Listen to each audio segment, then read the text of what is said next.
If you've been writing for a while and you're a plotter, you're probably familiar with the Snowflake method. If you're not, I'm going to introduce you to it today. You have a story to tell, but you don't know where to start. Let me show you how to free your story. I teach you how to write and how to dig deep in your soul to release your story and make a difference in the world. Welcome to the Julia Amante channel. If we're just meeting, I am Julia Amante, and I'm a women's fiction author, also here on Fridays to give you some writing tips. So last week we discussed the W plot. Okay, and the W plot is very interesting, and if you're not a super heavy plotter, it's a great way to see it. And also if you're a visual, you're a visual person, because you can actually plot your scenes along the W line and, see the structure of your story, as well as how all the different scenes are going to fit in and get you from the beginning to the end of your story. Today, what we're going to discuss is the Snowflake method. Now, it's under plotting, but I look at it a little differently because it doesn't really show you like where to put the scenes and how to plot. But what it does is, and especially if you like to have an organized plot, if you like to have your story organized and enjoy plotting and like to really know where you're going and really understand where how to really develop your story, then you're probably going to like the Snowflake method. Now, what is this? Okay, when I first was introduced to it, I thought, well, okay, what is this? This is kind of bizarre because it seemed to be a lot of writing to me, a lot of writing before you actually write your story. And that's exactly what it is. It seemed that way because that's true. It's a lot of writing before you write your story. But again, if you're a heavy plotter, you really like plotting, you really feel more comfortable by knowing what is going to happen and by developing your story, then this is a really great way to do it because it's methodical. Okay, so it starts off with really just one line. In fact, there's 10 steps to the Snowflake method. I will try to add actually some pictures, maybe go to Randy's website, because I think he has some really nice images there. So Randy Ingermanson is the guy who designed this method. And he is a theoretical physicist, so super smart guy, very logical in the way that he approaches things. So to him, what he says is that this was just a method that made sense to him. It helped him to grow the story in, from starting from an idea and leading all the way to the finished novel. So his first step is really just to get the story down in one sentence. A lot of times, especially us non-plotters, what we will do is wait till the end. And so when we're finished with the novel, then we decide to, okay, we need to sell this. What is the one sentence pitch, right, for this story? And then we come up with we boil the story down to that one sentence of what it's really about. But with the Snowflake method, what you're doing is you're doing that from the beginning. So at the very beginning, you're starting with this: what is the story about?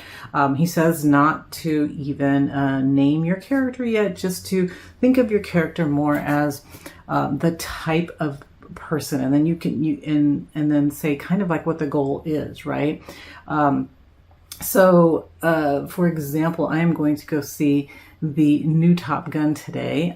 So I was kind of looking over the old 1986 was it? I think it was 1986 version, or the first Top Gun. And I looked, I was looking at the line, how they describe that one, and it was something like, cocky fighter pilot trains at, I'm trying to remember exactly what it said, but it was something like that, right? So it wasn't like his name. It was, this arrogant fighter pilot who goes to a Top Gun flight school to adjust his attitude or something like that. So really that's all you have, right? You have that one sentence that tells us, who the character is, what is his goal, what's going to happen here, right?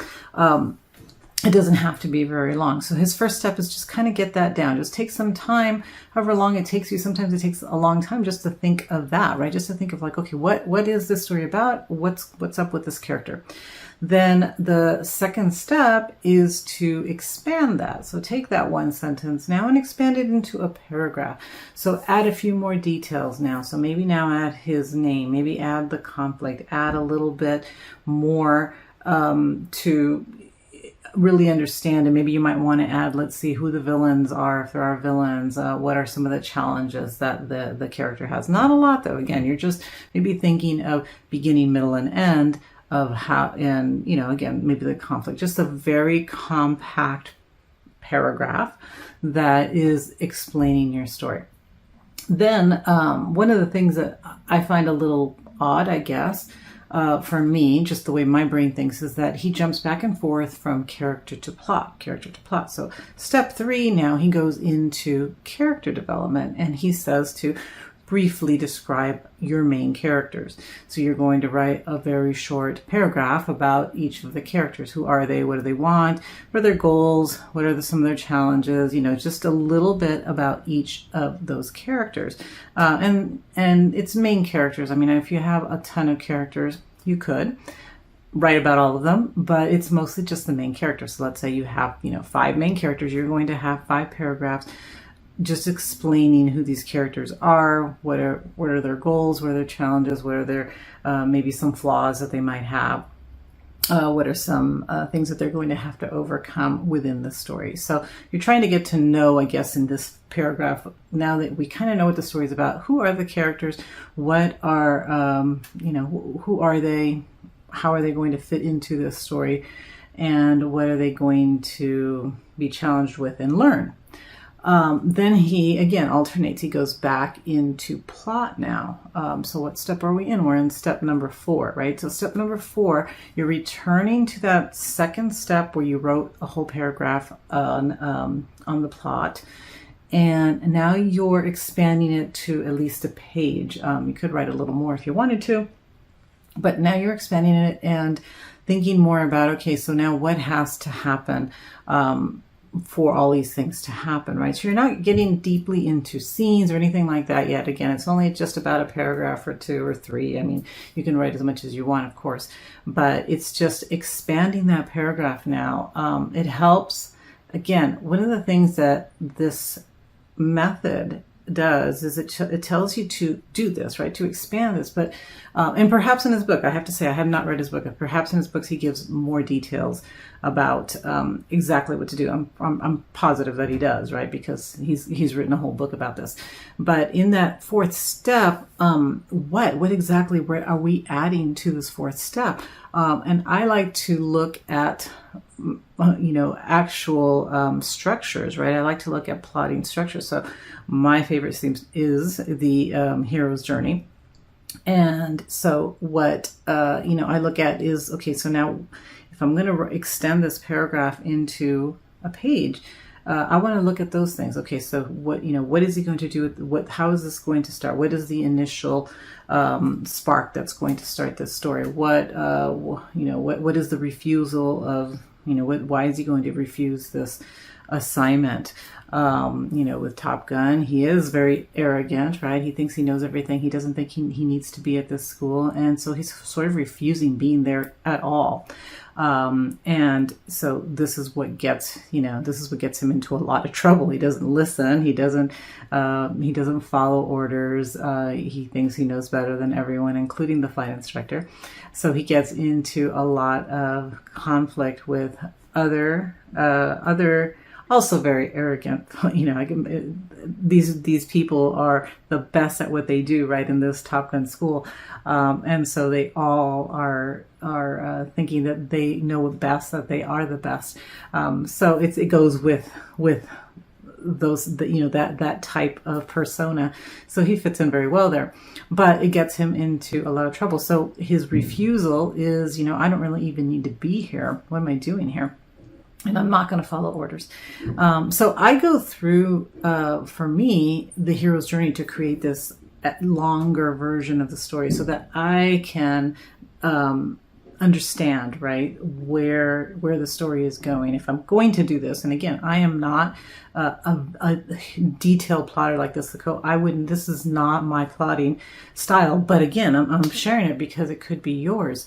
But I would need that to know that, right? Like, what am I doing? Because that is what I do. I go through the hero's journey, and I just say, okay, basically, just very basic. What are these steps, and how is my story fitting into this structure? So this is where I would just insert that right into this part of it. Just very basic. I would say that probably out of all these steps, part 4 is what I always do, right, with my stories. Then with part 5, we go back into characters again. And now we take the paragraph that we've written about the characters. And hopefully as you're going through this, right? So and I think this is the whole idea of the Snowflake method, is that each time you're building more. So as you're writing more and more about this, and you're starting to understand your plot and starting to understand the things that have to happen in the story, as well as your character, you're able to put more in there. You can always go back to and add to the previous steps if you discover something or think of something in the later steps. You can go back and say, oh, wait a minute, I need to add this to this step.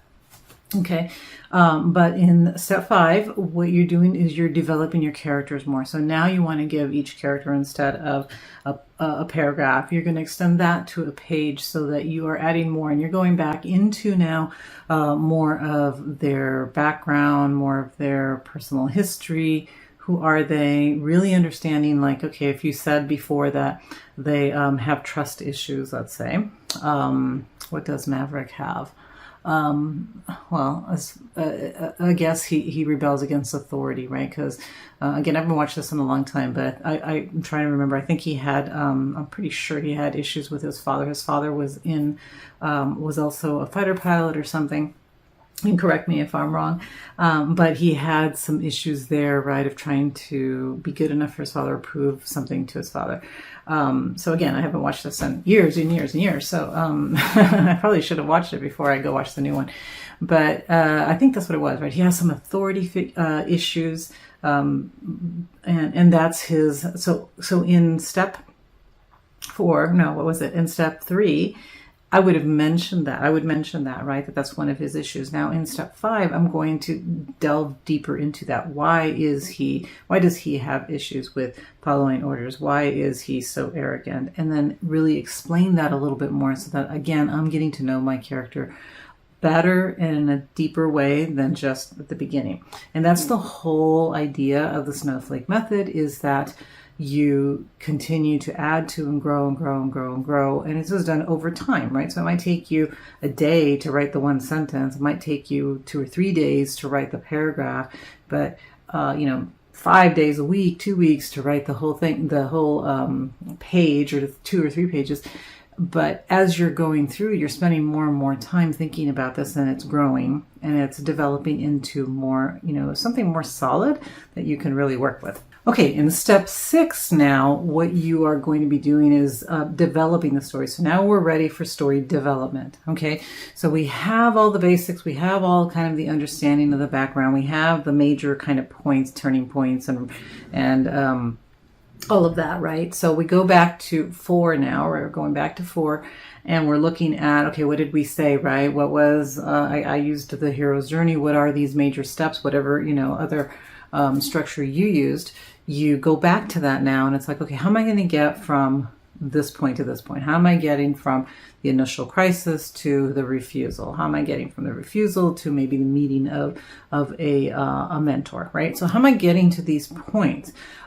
So in step 6, you're now thinking more about scenes. What has to happen to get from one point to the next point? And I'm going to write that down. And you can write that as, paragraph format. You can draw it out in some kind of linear fashion if you want to. I would probably do that, or other things that I have done. Again, I haven't followed this Snowflake method exactly, but I've done this as far as plotting, is taking now each of these major points, putting them up on some kind of visual or chart, and then using my post-it notes to say, okay, this is a scene that can go here. Like, I know that I want to have a scene that this happens, and okay, where would that fit in? It would go here.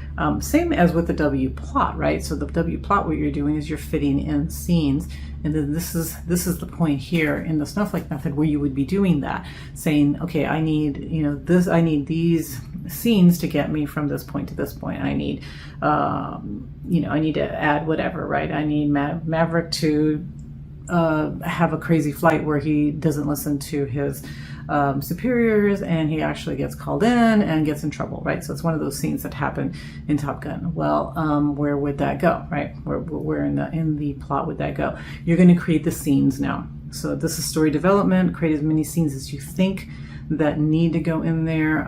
You could write a sentence or two for each one, so that you can later go back and when you get ready to write, you go back and really develop those scenes. You can write as much as you want. You could write a paragraph for each one of those scenes. You could write a page for each. You could have the longest outline that you want. So like I said, there was a lot of writing here, but you don't have to write that much. You can just make sure, start plugging in those scenes and start thinking of what can happen. How are we going to get the character from this point to this point? Okay, so that's number 6. Number 7, we're returning to character, but this time we are looking at it. It's actually charting the character. So we have, let's say, characters 1 through 5, right? And so we're going to put the characters in there 1 through 5. What are some of the things that you wrote about in the 5th point, right, about the characters? What is it that you are now go back and actually write the very specifics. How old is this character? Does he have siblings? All those sort of biographical things that you want to put in there. So you're fleshing this person out so they're more realistic. They went, and I have done this with some of my characters where I actually have, because I have, which one book was it? I think it was, this was that, This Is Now and That Was Then, because I had the same characters and I wanted to make sure that I was, that I had the timeline right. So I went back and I said, okay, well, let's see, my main character went to high school during these years. Then she met she had this first guy that she fell in love with, and that was during this time period. Then he leaves at this year, and exactly, I wanted to have all those things. I wanted to have the details correct because I needed to know that, like, what is the name of that high school? What is, all those things are going to be charted in there now so that you can go back and just look, right? So if I need to know, like, okay, wait a minute, when, again, what was the name of her high school? What street did she live on? I have all that there. So it's you can write it in a notebook, you can write it in a chart, you can write it anywhere so that it becomes a really easy thing to do. You don't get stuck saying she lived on, Apple Street and then forget that and say, later on she lived in Pineapple Street. It's like, wait, what street did she live on? So that's number 7. Number 8, you're going to do a similar thing with your plot, right? You're actually going to chart it out.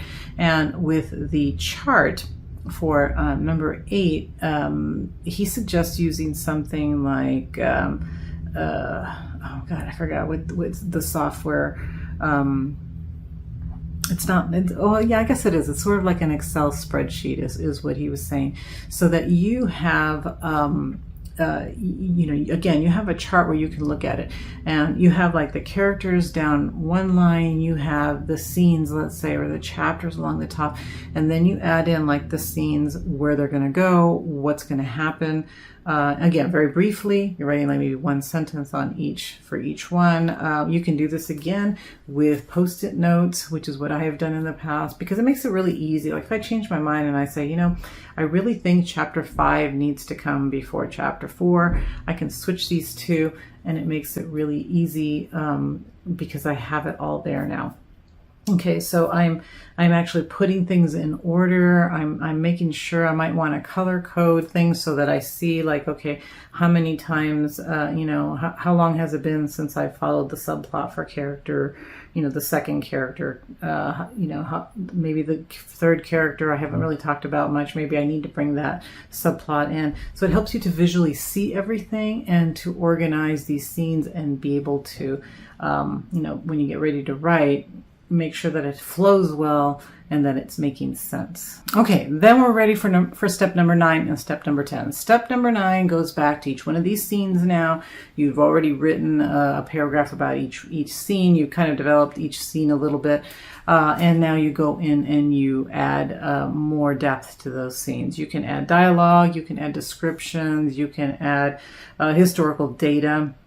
You're going to have all that information there for step 9, so that when you're ready to write, you can go to those scenes and say, oh yeah, I want, you know, I need to make sure that I explain what this is. I need to explain what, you know, what this building means to that community or whatever, right? So that needs to go into this scene. So you're really expanding on each one of these scenes, adding some of those details to those scenes. Some people like to add dialogue to the scene. Some people will just do just a basic description of what's going to happen in the scene. And then step 10 is actually you're ready to write. Now you've spent all this time. It should be super easy to write your novel at this point. You've looked at you've got everything there, right? You've got all the information on the characters. You have all the details that you're going to need. You have some dialogue. You have descriptions of places. And it's really now focusing on really writing this and making it flow well, you know, adding your voice to it. So because all of the other parts have just been you know, just adding information, adding details. It's not a story yet, right? So with step 10, you're actually writing the story. You're making sure that the language is good. You're making sure that it's flowing well, that your voice is there, that the characters really sparkle, because you don't have to focus on all the other details. You've already done that. It's already there. And now you can really focus on really writing, on really the art of writing. Because the book is pretty much written, right? All the information is there. You're just typing it away and making it yours now. Okay, so it's a long method, right? It could take you a long time, but book writing does take a long time. It doesn't matter if you follow this method or any other method. You know, you can end up with 50 to 100 pages of writing before you write your story. But it really, really helps people that like plotting, okay, that like really knowing everything that's going to happen before they start writing. It also helps people that think, oh, am I ever going to write a whole novel? I don't even know where to start. Well, this tells you, right? Start with that one sentence. Take that sentence and write one paragraph. So instead of feeling so paralyzed, right, by thinking of an entire story, how am I going to ever create an entire story? This makes it breaks it down into these little bite-sized pieces that you could say, I'm going to just take a week and I'm going to add all the information about who my characters are, and I'm going to take a week and I'm going to do this, so that before you know it, you have created and plotted out this whole book. And it makes it so much easier. So if this is helpful to you, then use it, try it. It's different. I think you still need to understand story structure, though, okay? Because again, I'm gonna go ahead and link his book. I don't know Randy. I haven't read his book, so all I've done is read a lot about him, watched him speak about this method. So in his book, he might have more details. But if he doesn't, or if he recommends different structures, then use those for story structure, because you do need to. When you're writing about the plot, you do need to have that. You need to understand, conflict points, and you do need to understand that in order to write and in order to be able to write that story down. But it's a great way, it's a great method to get you, thinking about your story and writing it down. Okay, I hope this helps. If it does, follow some of my links to find out a little bit more about this method. And come back next Friday. We will be talking about another plotting structure. I will go through a few of these. I might take a break in between them, and because I do have a couple of author interviews and stuff that I want to put in here in the next few weeks. So we're going to go through some of the more plotting methods, but then again, I may intersperse some author interviews in between. I hope you have a great week, and I will see you again next Friday. Bye-bye.